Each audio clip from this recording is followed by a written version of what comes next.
બધા મજામાં છો?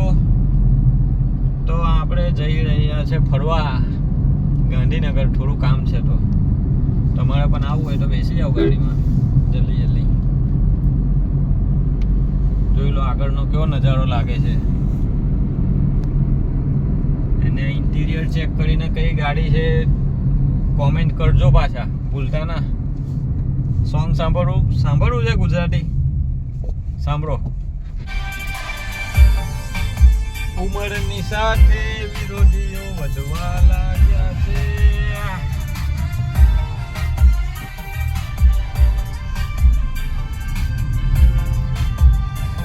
તો દોસ્તો હજુ તો પાલેજ પહોંચ્યા છે.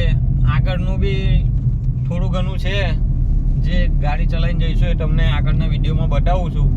તો વિડીયોમાં બન્યા રહેજો અને અમારો વિડીયો લાસ્ટ સુધી જોજો. થોડું પણ સ્કીપ ના કરતા, નહીં તો મજા નહીં આવે. So thank you. આગળના વિડીયો માટે રેડી રહેજો. હેલો ગાઈસ, તો જોઈ લો કરજણની પછી જે છે બહુ ટ્રાફિક છે.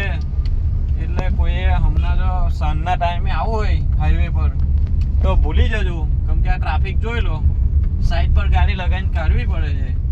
એટલે ભૂલથી પણ આવતા ના, કેમ કે 5-5, 10-10 કિલોમીટર સુધીનો ટ્રાફિક છે. જોઈ શકો છો કેટલો ટ્રાફિક છે તમે. આ નેશનલ હાઈવે નંબર ખબર નહીં ક્યારે સુધારો લાવશે, ભગવાન જાણે. પણ આપણે આ ટ્રાફિકની સમસ્યાનો સામનો તો આ જીવન કરવાનો જ છે ને કરવાનો જ છે ને કરવાનો જ છે, બરાબર? સો આગળના બી રૂટનું જે બી વિડીયો આવે એમાં બંને રહેજો તમે. Thank you. હેલો ગાઈસ, તો અમે બરોડા પહોંચી ગયા છે, બરાબર? ને આ લોકો ઓવરટેક કરે છે ને તો મને બહુ ગુસ્સો આવે છે, પણ શું કરવું આવે? આપણી ગાડી આપણે શાંતિથી ચલાવવાની છે. બરોડા સુધી તો પહોંચી ગયા છે. હવે હજુ બીજા 120-130 કિલોમીટર જેટલું બાકી છે.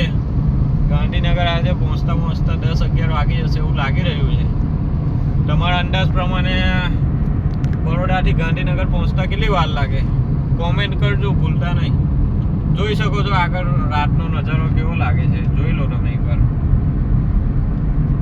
ને સારી મસ્ત મજાની કોમેન્ટ કરજો. તમને પણ સારું લાગે, અમને પણ સારું લાગે. મને તો ગાડી ચલાવવાની મજા આવે છે ભાઈ. જોઈ લો બરોડાની આ એક્સપ્રેસ બરોડા હાઈવે છે, બરોડા અમદાવાદ.